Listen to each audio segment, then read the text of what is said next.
Hey, let's bring him in now. Braylon's former general manager with the New York Jets, former executive vice president of football operations for the Miami Dolphins, and current ESPN NFL analyst, Mike Tannenbaum is with us. Mike, thanks so much for the time. Great to be with you guys as always. How's it going? It's going good, How you doing, Mike T? Good. How was your trip to Florham Park, Braylon? It was fun, Mike. It was like being back in the old days. You know, I was there. I did an interview right where Rex buried the ball in 2010, so that memory came up.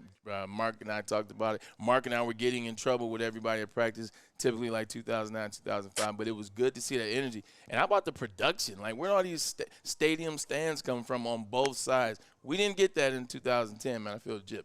No, we were just happy to be there. We didn't get any of that for our fans. So, hey, build it and they will come, right?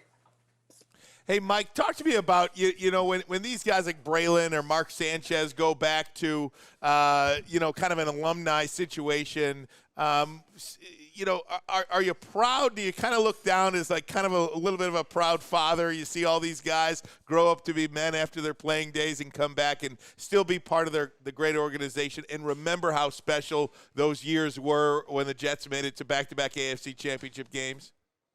Absolutely. You know, like I always say, I'm privileged to have two children, one who proudly goes to the University of Michigan. Sir. Her my checkbook. And, you know, I always said I had two at home and 53 in the office and proud of, you know, what they accomplished not only on the field but off the field. And people like Braylon, to see him, you know, thriving post-playing career is candidly like no surprise. Mike T, switching gears, man. I want to talk about the team because I don't want to take up too much of your time. I appreciate you for coming on. Let's kind of get into the bones of the matter, getting close to the season. You know, I guess we can start with the Jets since I was there. My big thing with the Jets is we know what the defense did last year. We know the running back is back intact. We know what Garrett Wilson is going to be, and it seems like Aaron is that. Is there anything that can derail the New York Jets' chances of making it to the AFC Championship and even further? I think their offensive line, Braylon, I think there's a lot of question marks about both tackles. You know, Mekhi Becton has a ton of talent. 11th pick overall a couple of years ago, but, you know, can he get through a season healthy? And then Dwayne Brown coming off of a shoulder injury. He hasn't practiced yet. So I think if healthy, they have a shot, a meaningful shot. But the O-line, to me, is a big concern for them. You know what? Another question I have is in Detroit, for the first time ever, you're starting to see there be so much depth that guys are leaving. Guys can leave, and it's okay. I think you're seeing that with the New York Jets in that backfield. Such a talented backfield. You look at Michael Carter. They signed Dalvin Cook. Breece Hall is now here, and they have a great fifth-round draft pick. What are they going to do with that backfield come season start? Yeah, it's a really good question. Look, with Breece Hall coming off of injury, you know, ACL injuries, I wouldn't rush it. So I think Dalvin Cook gives you the benefit of time. I think over the course of the season, they have an opportunity for them to all contribute. Hey, Mike, Tom Azaway, thanks for coming on with us. We really enjoy your stuff. I want to talk about the Lions a little bit. I know Braylon and I are always talking Jets. Our audience tells us, the hell with the Jets. We want to talk Lions. So I just want to bring it up, and I'm going to bring up a guy that's a sore subject to me, and it's Jameson Williams. I mean, I know the kid, they drafted him with the ACL injury. Obviously, they were going to redshirt him the first year. He did play a few games at the end. Then he gets suspended for gambling. Then he hurts his hamstring. Now yesterday, he pulls his other hamstring. So the way Dan Campbell looks at him is, okay, I guess, we'll see Jameson after week 6 of the NFL season. What's your take on that kid going forward? I really liked him. I thought that was an outstanding pick when they made it. I thought he was the closest thing to Tyreek Hill. It's not about your time speed, it's about your play speed. And there was a couple plays, one, I believe it was against Ohio State. He outran leverage, and that's really hard to do. I think he has rare speed. And I know things have been bumpy, you know, be it the suspension or now, you know, the injury. But I'll tell you what, I think he has a chance to be really different. And few players in a game of world-class athletes where one guy is 4.38 or 4.41, I don't know. I just think he has a chance to really be special, and he is well worth the patience. Now, look, Amon-Ra St. Brown, who proudly is a partner of ours in the 33rd team, and for all the Lion fans, look, you can get a lot more of Amon-Ra St. Brown at the 33rdteam.com all season long. He's a star, and I think when Jameson Williams comes along, they're going to be really hard to defend.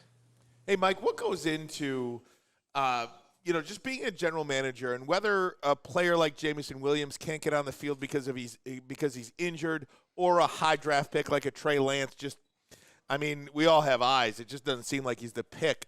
What does a general manager go through when you make a draft pick, a high draft pick, and it's just not what you think it is, whether for talent-wise or injury-wise?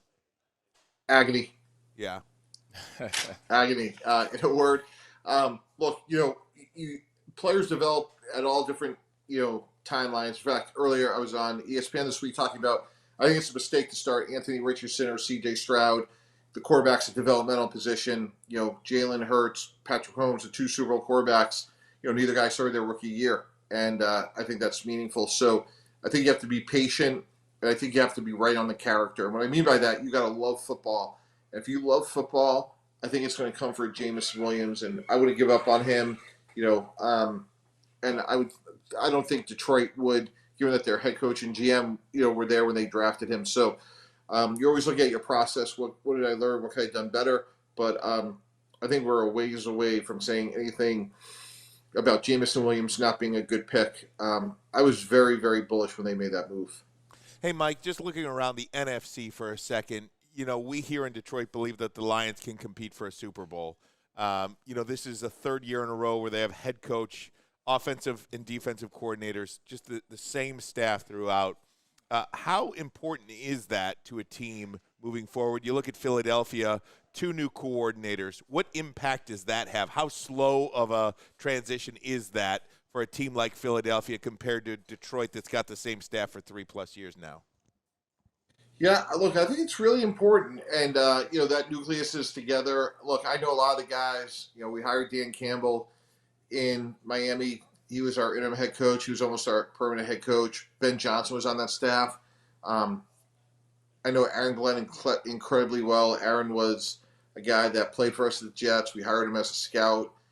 Mark Brunell played for us at the Jets. I know the building really well. I know the character of the people in that building. I know the leadership of Dan Campbell. I think it's really, really special. And I think they really have a chance to compete meaningfully. Look, I think Green Bay is going to be there with 8 first-round picks on defense, and Jordan Love, who I think is going to play well. But I think the continuity Detroit has, the leadership, this should be an exciting time to be a Lions fan. Mike T, this is a front office question from your boy. Guys are starting to get older. You look at Amon-Ra St. Brown. Well, he was drafted 2 years ago, but you look at Penei Sewell will be coming up in a year. You look at Jared Goff, his next contract will be coming up a year. From a front office standpoint, because the Lions will be dealing with that, how do you decide – what deals to go after, who to extend first, or who to move on, or who? How does that process go? Because the Lions will be faced with that next year. And look, those are great, challenges for Brad Holmes, who, let's face it, Brad's done a great job. Again, going back to the Jamison Williams trade to me and a whole bunch of others, I'm a big fan of what Brad's done since he's come over from the Rams. And I think part of it, Braylon, comes back to, you got to draft your own and say, hey, is Jared Goff, is he our starter? By the way, I love Hendon Hooker. I think Hendon Hooker has a chance to be a great player when he comes back from his knee injury. And I think how Hendon Hooker develops could be meaningful. And, hey, what's our walk away with Jared Goff? And, then you think about all the other players you mentioned. And then Aiden Hutchinson's a year or two down the road. And you look at Nick Bosa's, deal. And those are great problems to have. And you can't keep them all. And we saw Philly go through that this year where they lost a guy like Javon Hargrave, a really good player, or Gardner Johnson, ironically, to Detroit. So you're going to be in a situation where a couple players are going to graduate, and candidly, that's a sign of progress. Hey, Mike, do you have any surprise teams that didn't make the playoffs last year that you think will have a good chance to make it this year? Yeah, I'm bullish on Green Bay and the Chargers in each conference. In Green Bay, again, I'm just a believer that the quarterback position is a developmental one, and I think Jordan Love is going to surprise teams. And then, with the Chargers, with Quentin Johnston, they did make the playoffs a year ago, but I think they're going to be really hard to defend. Quentin ironically reminds me a lot of Braylon, really physical. And I just don't think there's a lot of teams that could match the corners of Mike Williams and Quentin Johnston. And you put Keenan Allen in the slot with Austin Eckler, look out. So those are 2 teams I think are a little bit under the radar. Mike, AFC East is probably it could be the best division in football. I mean, when you're talking about the Patriots maybe finishing in last place, and I don't know if they will. What do you think of Tua with Miami? Will he last a year? And what's up with New England and Bill Belichick? I'm never going to bet against Bill Belichick. So I think they have a great defense. I think they'll be able to run the ball. And, I don't think they're going to score like these other teams, but I think they're going to be hard to beat. I think Mac Jones could be Kirk Cousins and sort of like a Matt Schaub type. And Miami and the Jets to me are very similar. Tyron Armstead had a little bump in the road today with an injury. Austin Jackson has had trouble staying healthy. So, the Jets and Miami are very similar. If those teams can stay healthy, they'll put up a lot of points. But it's going to come back to how good is their offensive line. Mike T, last question, then we'll let you go. We really appreciate it. I wouldn't be doing my job in the NFC North if I didn't ask about one forgotten team. You talked about how you feel about Green Bay. Everybody knows about the Detroit Lions. What about the team that actually won the division last year? That is the Minnesota Vikings, 13-4. Are they in any real challenge to contend again? I think the Giants in Minnesota have a more likely chance of going backwards than anything. Look, they got the Nell Hunter back, lost to Darius Smith. And without Dalvin Cook, we'll see, can, Madison step up and be the guy. I think everything fell right for them a year ago. I do like Kevin O'Connell, but I just like Green Bay and Detroit better, and I see Minnesota the third best team. Now, does Mike Tannenbaum get a U-Haul and drive to Ann Arbor for move-in week, or how does that work, Mike? Well, actually, I was hoping to come up there to get my free driver at 5 Iron Golf. Hey, look at that product placement, genius. Very good, Mike. Thanks so much, my friend. Hey, anytime you're in Ann Arbor visiting your Michigan Wolverine daughter, please feel free to come on in, and we'll buy you a 5 Iron Golf. We'll get them squared away. Yeah, right. We'll squared away. Mike, thanks so much, buddy. Really appreciate it. Thanks, Mike. All right. Thanks for having me, guys. You got it. I parked in your spot yesterday, by the way. Yeah, Mike Tannenbaum, former general manager of the Jets, executive vice president of the Miami Dolphins, of course, ESPN analyst, part of the 33rd team as well. Great stuff there from Mike Tannenbaum. Braylon, great job setting that up.